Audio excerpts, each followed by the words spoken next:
Bapak Ibu, selamat berjumpa kembali.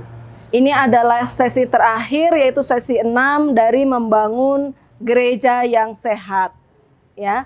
Dan di sesi kelima, kita sudah membicarakan tentang 5 jawatan dan struktur gereja. Gereja itu harusnya struktur yang terbaik itu yang seperti apa? Dan di dalam sesi kelima sudah dijelaskan bahwa struktur gereja itu, gereja yang sehat itu tidaklah kaku, ya, tetapi struktur gereja itu mestilah fleksibel dan ada 9 hal yang bisa mempengaruhi strukturnya gereja. Bentuknya harus seperti apa? Gereja itu strukturnya akan berbeda-beda dari gereja yang satu dengan gereja yang lainnya yang dipengaruhi oleh 9 hal tersebut. Tapi yang lebih penting lagi kalau kita baca di dalam 1 Petrus 5 ayat 1-4 bahwa struktur itu haruslah bisa menjawab apa yang menjadi kebutuhan gereja. Sehingga struktur itu haruslah merupakan struktur yang menopang kehidupan bergereja, ya. Jangan dibalik. Jangan karena struktur orang-orang yang ada di gereja kehidupannya malah sering terhambat. Karena misalnya ada misalnya anak muda yang ingin sekali untuk bertumbuh, tapi karena struktur dia tidak bisa karena harus mengikuti aturan-aturan yang begitu rumit gitu ya. Ada struktur yang dia harus minta persetujuan dulu ke banyak sekali orang sehingga akhirnya dia menjadi lelah dan kemudian akhirnya anak muda ini sudah tidak lagi semangat untuk menjalankan inisiatifnya, ya, yang ingin dia lakukan untuk membangun generasinya. Jadi kalau kita mau membuat struktur, Bapak Ibu sekalian, kita harus ingat 2 hal. 2 prinsip utama di dalam membangun struktur gereja. Yang pertama bahwa struktur itu harus datang dari kehidupan, ya. Jadi struktur itu mesti juga yang kedua adalah struktur itu harus bisa membangun kehidupan, ya. Harus datang dari kehidupan, ya. Jadi tidak kaku, tidak sesuatu yang warisan begitu turun-temurun yang tidak bisa diubah selama-lamanya sampai Tuhan Yesus datang kembali untuk kedua kali, ya, tidak seperti itu. Dan juga struktur itu haruslah melayani dan mendukung kehidupan jemaat di sekitarnya. Di dalam kita juga melihat bahwa Tuhan Yesus pernah memberikan perumpamaan di dalam Markus pasal 2 ayat 22, ya, bahwa kalau kita mau menaruh anggur yang baru, kita harus taruh di kantong yang baru, ya. Jangan lagi di kantong yang lama, karena kantong yang lama tidak akan mampu untuk menyimpan anggur yang baru tersebut, atau anggur yang baru itu tidak akan jadi, ya, disimpan di kantong yang lama. Nah, demikian juga dengan struktur. Struktur itu perlu mengikuti kebutuhan apa yang dialami oleh gereja saat ini, ya. Perubahan-perubahan apa yang sedang terjadi di gereja yang kemudian bisa mempengaruhi struktur, sehingga struktur itu perlu ada yang namanya reorganisasi atau restrukturisasi, perlu diperbaharui supaya apa? Supaya struktur tersebut bisa melayani jemaat, ya, bisa melayani kehidupan. Struktur itu karenanya akan berubah, ya, akan berubah mengikuti pertumbuhan dan kedewasaan dari sebuah gereja. Dan struktur itu tidak boleh berlebihan, ya. Jadi sebenarnya mungkin gereja itu hanya perlu struktur yang sederhana saja karena gerejanya juga masih kecil atau gerejanya masih belum banyak jemaatnya, ya. Gerejanya masih baru, tapi karena ngelihat gereja lain strukturnya itu wah, banyak sekali ininya posisi-posisinya, maka dia ikut. Saya pernah melayani satu gereja yang punya struktur di mana satu orang itu dia akan mempunyai tanggung jawab terhadap lebih dari 12 departemen. Bayangkan Bapak Ibu, satu pemimpin dia harus membawahi lebih dari 12 departemen di gerejanya. Itu sebabnya dia tidak mampu untuk menanganinya. Ya, banyak sekali hal-hal yang sudah direncanakan, hal yang direncanakan oleh pemimpin ini bagus-bagus Bapak Ibu. Tetapi tidak bisa dilaksanakan, kenapa? Karena dia tidak bisa membagi waktu. Terlalu banyak yang dia harus urus gitu ya. 12 departemen. Itu sangat berlebihan ya untuk satu struktur. Nah, kemudian struktur juga tidak boleh menghalangi jalan hidup ya. Haruslah kita bisa tahu mana atau kapan satu hal yang ada di dalam struktur itu atau struktur itu harus dihapus atau dihilangkan. Mana yang harus dihapus, mana yang harus dihilangkan, mana yang harus diganti ya. Jadi fokusnya selalu struktur itu pada kehidupan. Nah, Bapak Ibu sudah mendengarkan tentang 5 jawatan dan Bapak Ibu sudah mendengarkan juga tentang struktur gereja yang seperti apa yang seharusnya. Nah, kira-kira Bapak Ibu bisakah menyebutkan beberapa perbedaan antara paradigma atau cara berpikir yang lama dengan gereja yang sehat dalam hal 5 jawatan dan struktur? Apa bedanya? Apa bedanya di dalam sudut pandang yang lama tentang gereja dan gereja yang sehat sehubungan dengan 5 jawatan dan struktur? Apakah ada yang bisa menyampaikan sesuatu atau Bapak Ibu silakan juga mencatat dan kemudian membuat daftarnya dan kemudian membagikannya. Kalau Bapak Ibu di sana ada rekan-rekan yang bersama-sama belajar saat ini, silakan berdiskusi. Dan kalau Bapak Ibu sendiri silakan dicatat dan kemudian Bapak Ibu nanti bisa juga membagikannya kepada orang-orang yang lainnya saat Bapak Ibu berdiskusikan hal ini. Pak Yohanes dan Ibu Paulina, apakah punya pendapat apa bedanya? Ya. Bapak Ibu, maaf, bisa lihat di halaman 122 dan 123 di buku kerja Bapak Ibu. Adakah perbedaannya? Ya, di paradigma lama mungkin fokusnya pada otoritas atau garis komando. Iya. Sedangkan di gereja yang sehat seharusnya fokusnya kepada bagaimana membangun kehidupan. Iya, itu bicara soal struktur berarti ya. Iya. Kalau di paradigma lama fokusnya pada otoritas ya atau garis komando, sedangkan pada gereja yang sehat itu fokusnya struktur ada tapi bukan pada itu fokusnya, tapi pada memelihara kehidupan. Apalagi? Ya, kalau di paradigma lama itu kehidupan itu yang mengikuti struktur ya. Jadi tidak menyesuaikan sebagaimana seharusnya, bahwa struktur itu mengikuti kehidupan justru harusnya. Iya, jadi kalau di paradigma lama kitanya diatur oleh struktur ya. Sedangkan kalau di gereja yang sehat, struktur itu yang mensupport kehidupan berjemaat ya.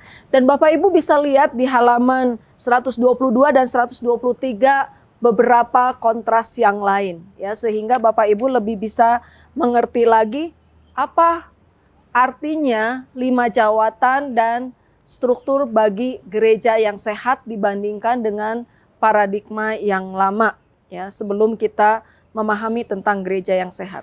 Nah, sekarang Bapak Ibu sekalian, Bapak Ibu kan di sesi keempat sudah belajar tentang bagaimana sih membangun gereja yang sehat.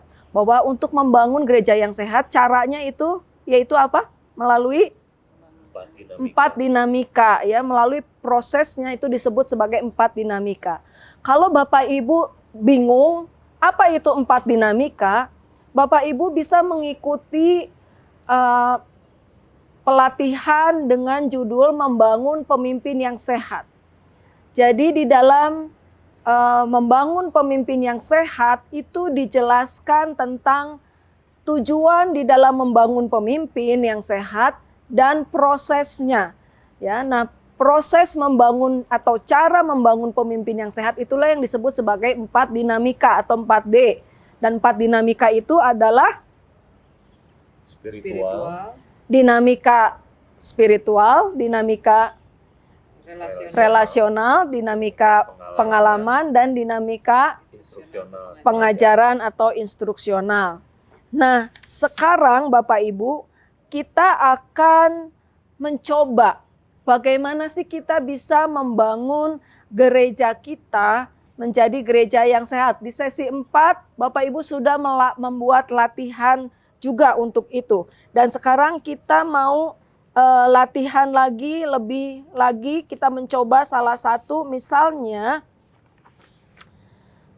kita akan lihat dulu di halaman 129 Bapak Ibu. Silahkan buka buku kerja Bapak Ibu halaman 129. Kita mau evaluasi dulu gereja kita masing-masing ya. Di halaman 129 itu ada bahan evaluasi gereja. Silahkan Bapak Ibu mengevaluasi gereja Bapak Ibu sekalian. Bagaimana keadaan gereja Bapak Ibu sekalian. Nanti berdasarkan hasil itu kita akan pilih dalam hal yang mana gereja Bapak Ibu mau dibangun dan kemudian dibuat rancangan untuk membangun gereja Bapak Ibu.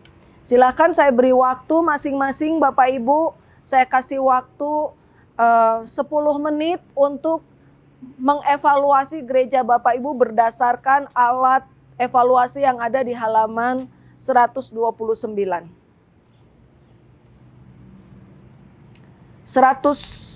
Evaluasinya ada di halaman 130 dan 133, maaf. Alat evaluasinya ada di halaman 130 sampai 133. Silakan Bapak Ibu mengisinya.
Oke, sudah Bapak Ibu ya.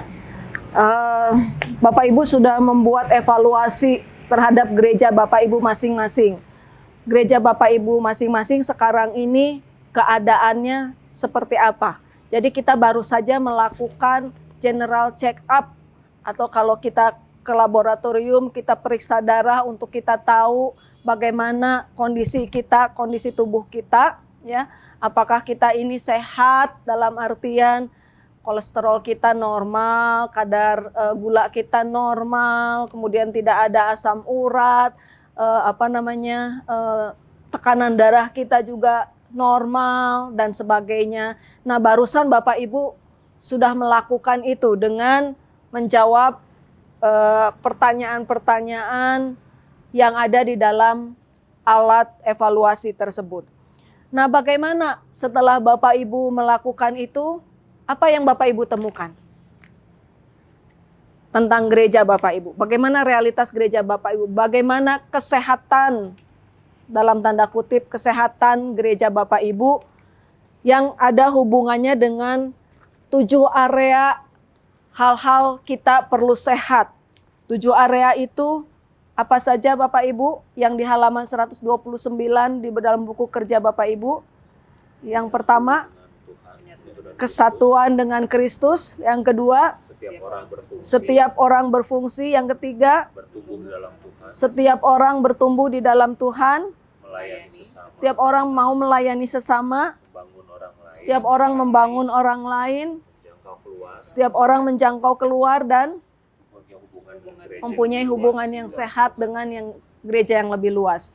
Nah, dari 7, kan kalau kita ke laboratorium untuk general check up itu ada macam-macam ya, gula darah dan sebagainya, itu adalah indikator apakah kita ini sehat atau enggak. Nah, kalau untuk gereja yang sehat, indikatornya ini ada 7 ini. Nah, dari yang 7 ini, apa yang Bapak Ibu temukan tentang gereja Bapak Ibu? Mana kira-kira yang masih perlu lagi dibangun supaya gereja Bapak Ibu menjadi lebih sehat?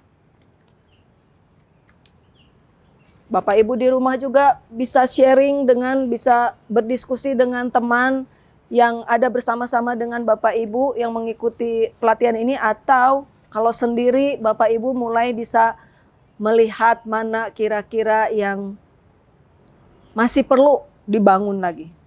Pak Yohanes atau Bu Paulina mau berbagi mana kira-kira yang masih perlu dibangun di gereja Bapak Ibu?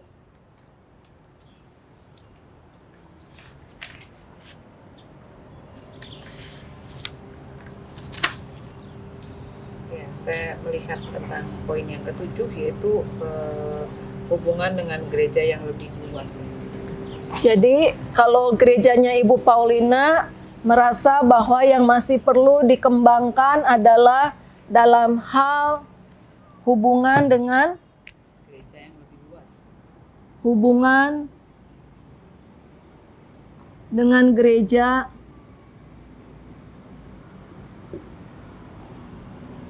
yang lebih luas.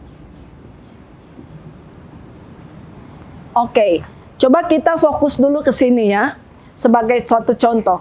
Jadi gerejanya Ibu Paulina merasa bahwa hubungan dengan gereja yang lebih luas itu masih perlu dibangun. Artinya jemaat juga punya inisiatif, jemaat juga ikut ambil bagian di dalam menjaga hubungan atau membangun hubungan dengan gereja yang lainnya. Gereja yang lebih luas itu bisa saja gereja-gereja yang ada di sekitar kita, ya, di tempat kita sekarang ada, atau juga dengan gereja-gereja di luar kota, bukan saja dengan yang satu denominasi, tapi dengan denominasi lain, atau gereja-gereja kesatuan gereja yang lebih luas lagi, se-Asia kah atau sedunia bahkan, ya. Nah, apa yang bisa kita lakukan untuk membangun jemaat supaya setiap jemaat bisa ambil bagian atau bisa berfungsi di dalam membangun hubungan dengan gereja yang lebih luas. Ingat ya Bapak Ibu bahwa kita punya 4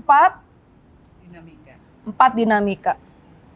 Nah, di dalam 4 dinamika ini kita bisa membangun jemaat kita supaya mereka bisa bertumbuh dan bisa menjalin hubungan dengan gereja yang lebih luas. Dinamika yang pertama adalah dinamika spiritual atau rohani, ya. Dinamika yang kedua relasional atau hubungan.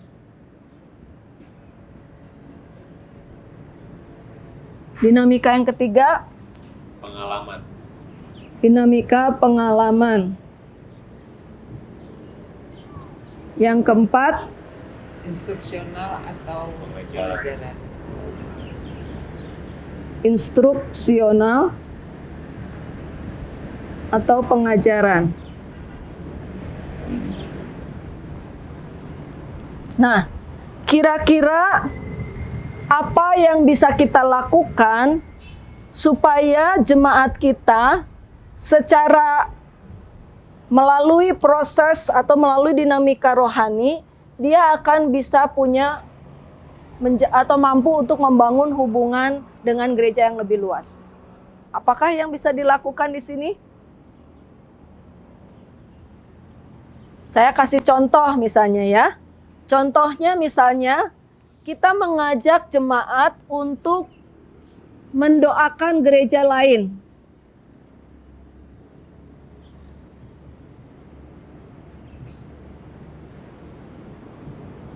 Mendoakan gereja-gereja lain, pertama mungkin selama satu bulan ini kita minta mereka mendoakan gereja-gereja yang terdekat dengan lingkungan kita. Kemudian bulan berikutnya kita mengajak mereka berdoa untuk gereja-gereja yang di luar denominasi kita. Ya. Untuk bulan berikutnya lagi kita mendoakan gereja-gereja se-Asia. Kemudian bulan yang nanti lagi kita mengajak mereka untuk selama 1 bulan itu bulan doa gereja-gereja sedunia. Nah, salah satunya itu yang bisa kita lakukan. Apalagi secara spiritual kita bisa melakukan apa lagi? Atau juga Bapak Ibu bisa langsung memberikan contoh-contoh di dinamika yang lain. Mendata kebutuhan gereja-gereja lain yang ada di sekitar mereka. Mendata kebutuhan itu masuk ke dinamika apa? Pengalaman, tapi juga bisa dalam bentuk instruksional karena mencari data ya, mencari data jadi mendata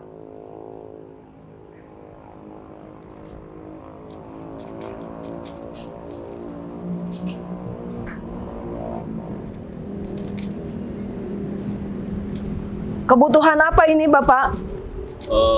Macam-macam, misalnya dari kebutuhan karena ada masalah di sana, apakah misalnya masalah dengan kondisi ekonomi, misalnya dengan peralatan di gereja, atau juga mungkin ada kebutuhan-kebutuhan ya karena masalah di dalam gereja yang perlu dibantu untuk dibangun misalnya. Kalau sudah tahu kebutuhannya lalu diapakan?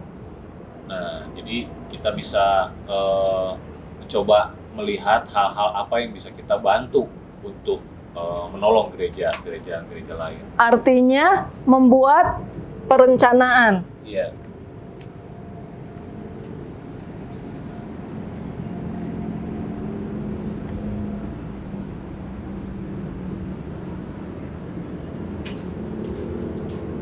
Membuat perencanaan untuk membantu gereja lain.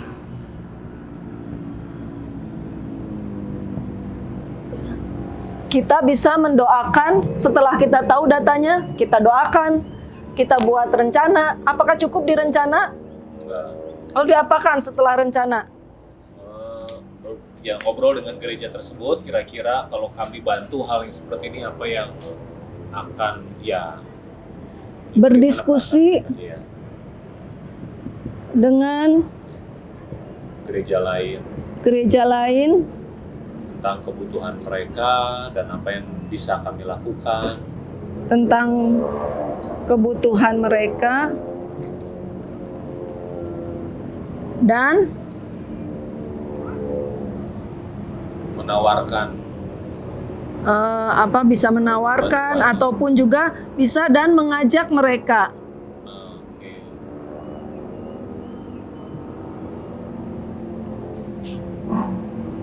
membuat program bersama.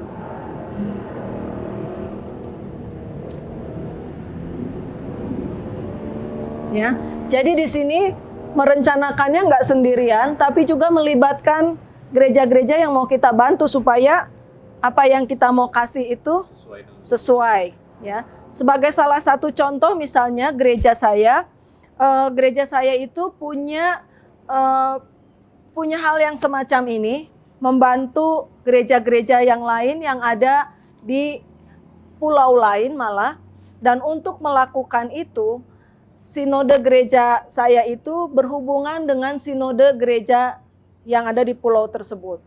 Kemudian sama-sama melihat apa kira-kira yang gereja saya itu bisa berkontribusi kepada mereka. Kemudian setelah dari sana mendapatkan masukan kepada kami, kemudian di gereja mulai memikirkan apa yang kira-kira bisa diberikan kepada mereka dalam bentuk apa, dan kemudian didiskusikan lagi dengan mereka. Kalau kami punya sumber-sumber ini, apakah itu akan membantu mereka di dalam mencapai kebutuhan ini? Ya, dan setelah ada kesepakatan, barulah kemudian ada eksekusi.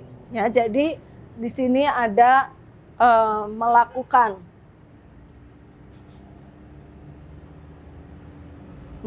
ini, ya. Jadi ini dilakukan.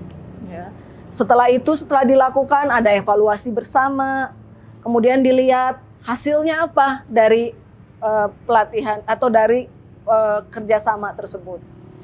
Ada saling mendoakan, ya di sini saling mendoakan.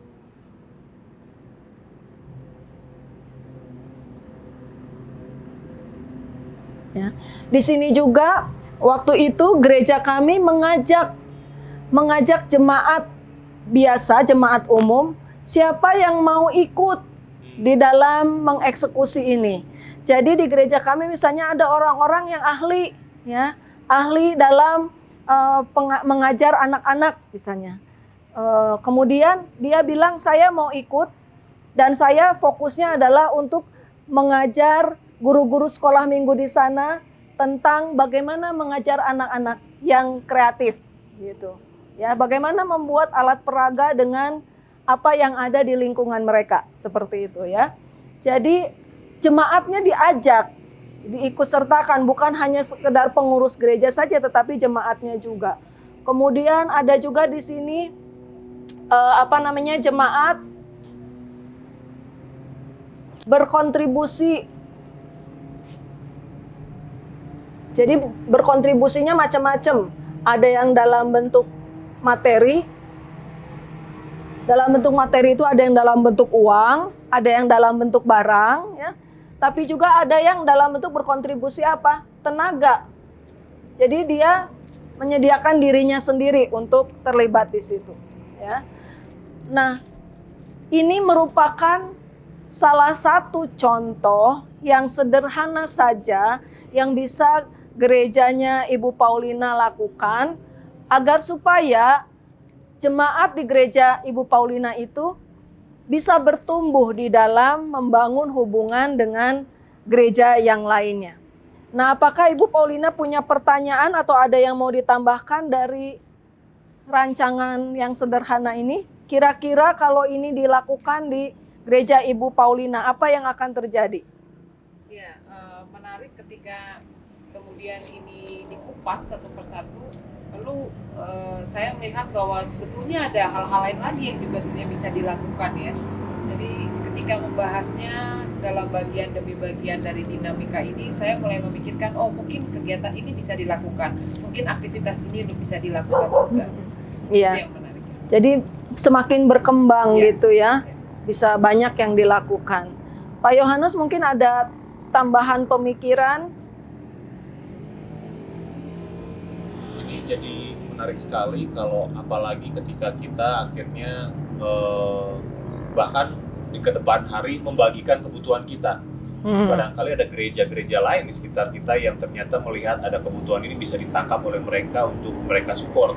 Ya, itu Jadi membangun hubungan yang lebih dalam lagi, karena bukan hanya sebagai pemberian dan mereka hanya sebagai resipien penerima saja, tapi ternyata bisa saling support gitu. Iya. Ya, terima kasih. Nah, di sini juga Bapak Ibu, supaya mereka jemaat itu bisa mengerti kenapa mereka harus membangun hubungan dengan gereja yang lain, bahwa mereka pada pemahaman firman Tuhan, ya. Jadi di sini misalnya selama berapa bulan, misalnya 2 bulan, adakan pemahaman Alkitab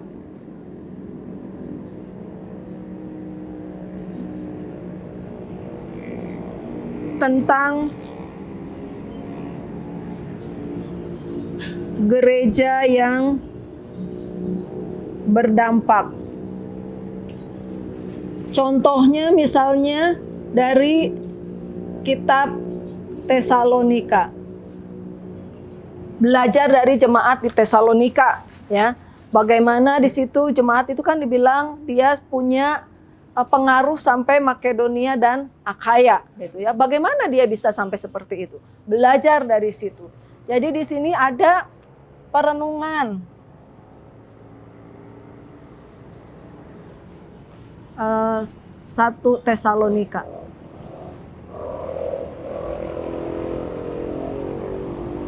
Tentang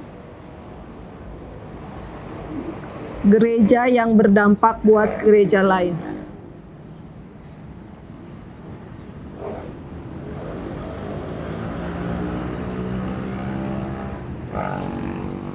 Nah, setelah ditambahkan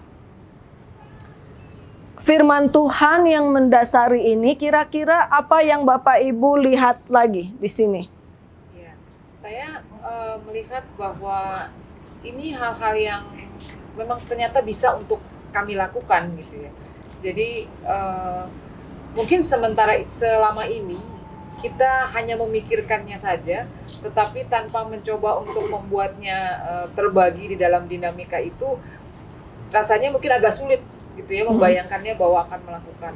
Tetapi setelah menulisnya dan kemudian memang hal-hal yang sangat berhubungan dengan kami dan bisa kami lakukan, menurut saya ini adalah hal yang sangat praktis jadinya gitu ya. Dan terjadi keseimbangan gitu. Barangkali sebelumnya ketika tanpa membuat ini, kami hanya memikirkan dari satu sisi saja misalnya. Sementara membayangkan bahwa hal yang lainnya tidak bisa dilakukan.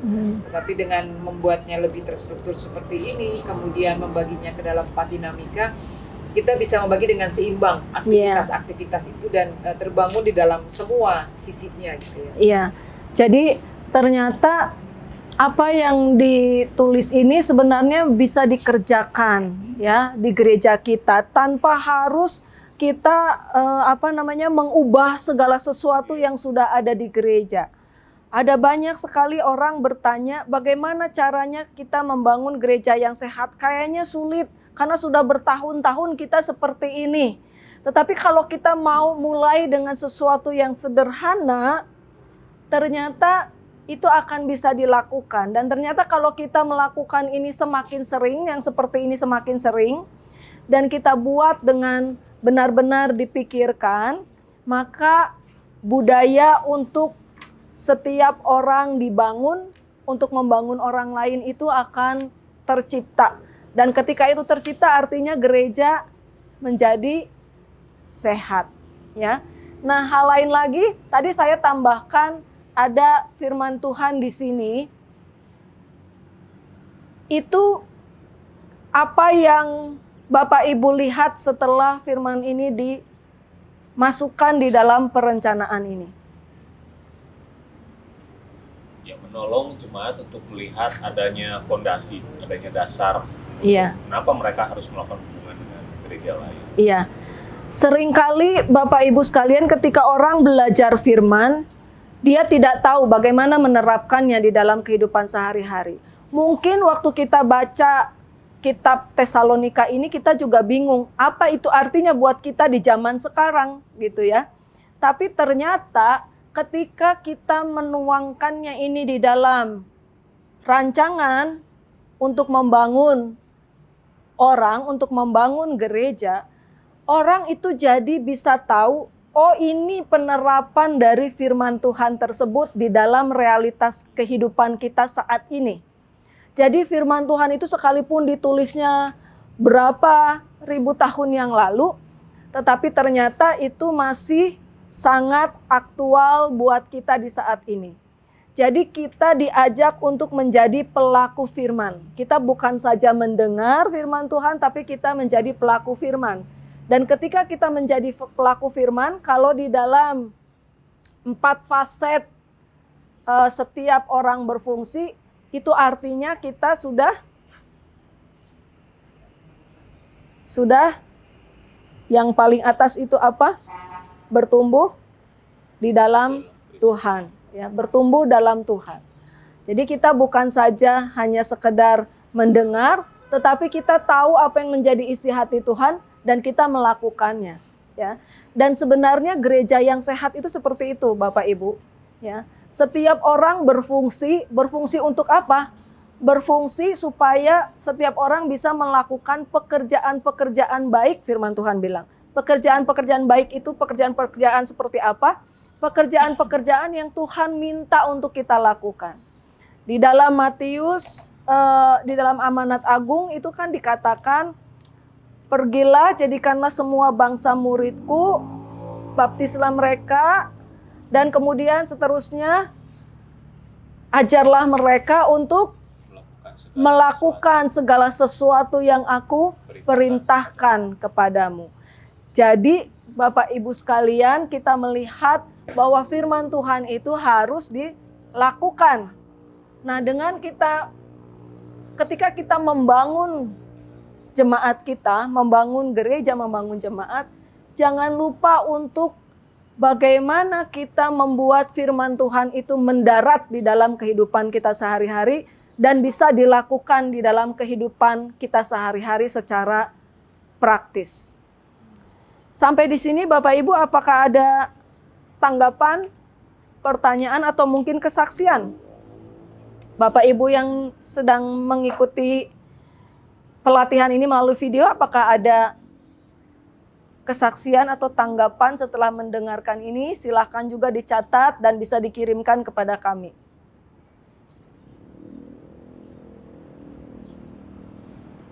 Ya, menurut saya dengan ide ini jadi menarik dan membuka pikiran bahwa ternyata yang kita lakukan juga tidak harus menciptakan program yang baru.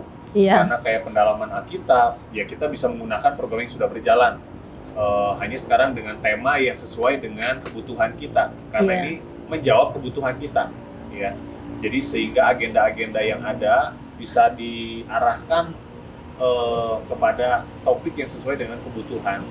Programnya ya, kita sudah punya programnya. Tinggal sekarang disesuaikan dengan kebutuhan. Jadi menarik, tidak menciptakan program baru, tidak menambah beban waktu yang baru, karena semua sudah ada. Iya, baik. Pengamatan yang sangat bagus sekali Pak Yohanes. Jadi Bapak Ibu sekalian, untuk membangun pemimpin yang sehat itu bukan artinya Bapak Ibu harus membongkar semua yang ada, tetapi apa yang ada, yang Bapak Ibu sedang lakukan, Bapak Ibu sudah punya, itu diarahkan untuk mencapai visi Tuhan atas gereja Bapak Ibu sekalian, dan supaya itu semua bisa membuat jemaat itu berfungsi, ya, melakukan tugas pelayanan, terlibat di dalam pelayanan dimanapun mereka berada.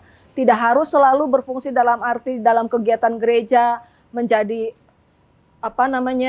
pengumpul kolekte ataupun juga menjadi pemimpin pujian atau sebagainya, tetapi dimanapun mereka berada, mereka bisa berfungsi.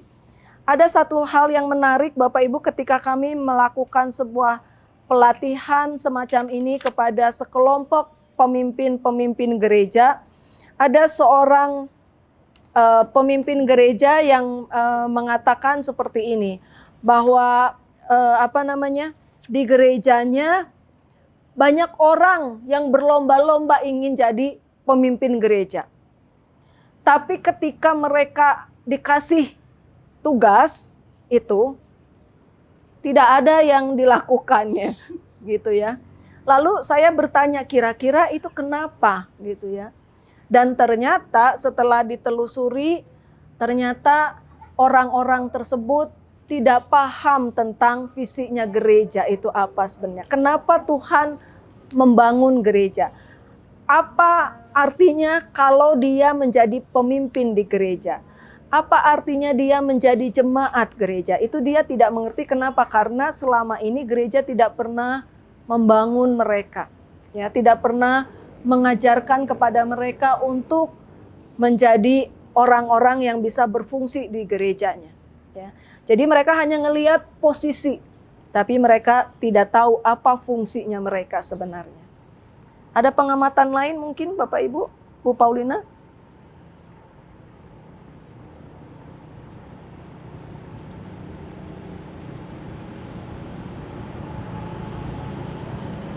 Kalau tidak ada Bapak Ibu sekalian, ini adalah contoh yang sangat sederhana yang Bapak Ibu bisa kerjakan, dan saya mau mengajak Bapak Ibu ya untuk mencoba membuat hal yang seperti ini di tempat Bapak Ibu masing-masing.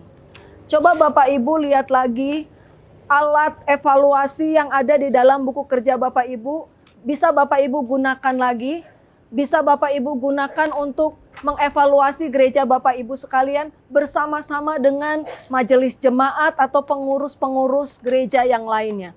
Sama-sama diskusikan, kira-kira gereja kita ini, gereja saya ini, sekarang ini kondisinya seperti apa? Kira-kira gereja saya ini di bagian mana yang masih harus dibangun supaya orang-orang jemaat di gereja kita itu bisa berfungsi.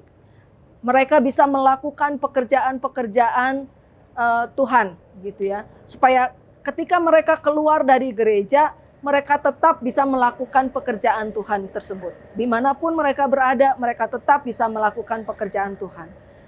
Ada seorang yang mengatakan, ada banyak sekali gereja dipengaruhi oleh pengaruh-pengaruh dari luar, teori-teori kepemimpinan dari luar, sehingga itu yang akan menjadikan gereja itu mengalami hal-hal yang tidak menyenangkan.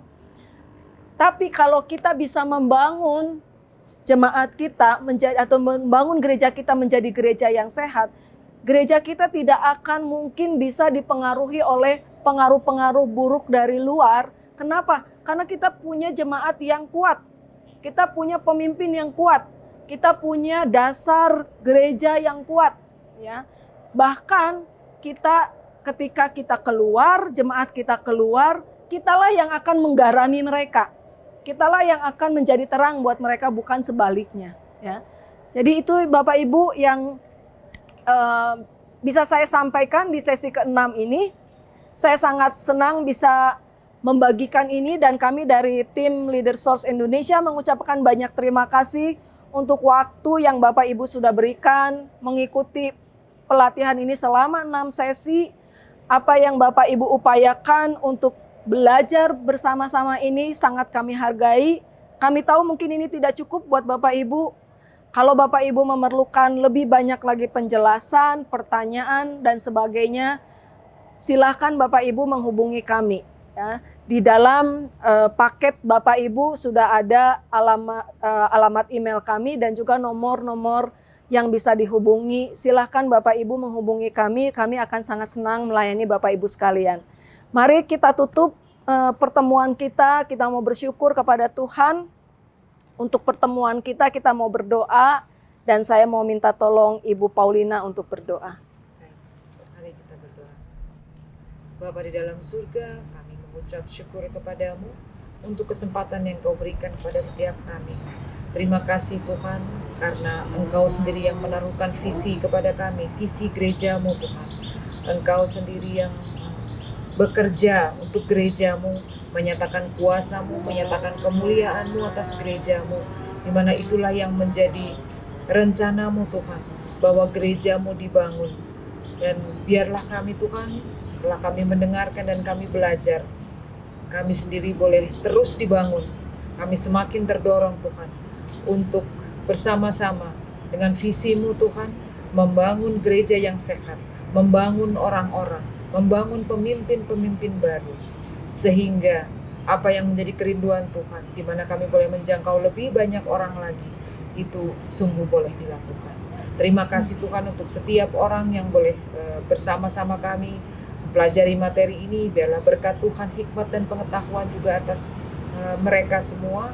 Dan Tuhan yang menolong, memampukan untuk mereka boleh melakukan apa yang Tuhan sendiri ingin untuk mereka lakukan.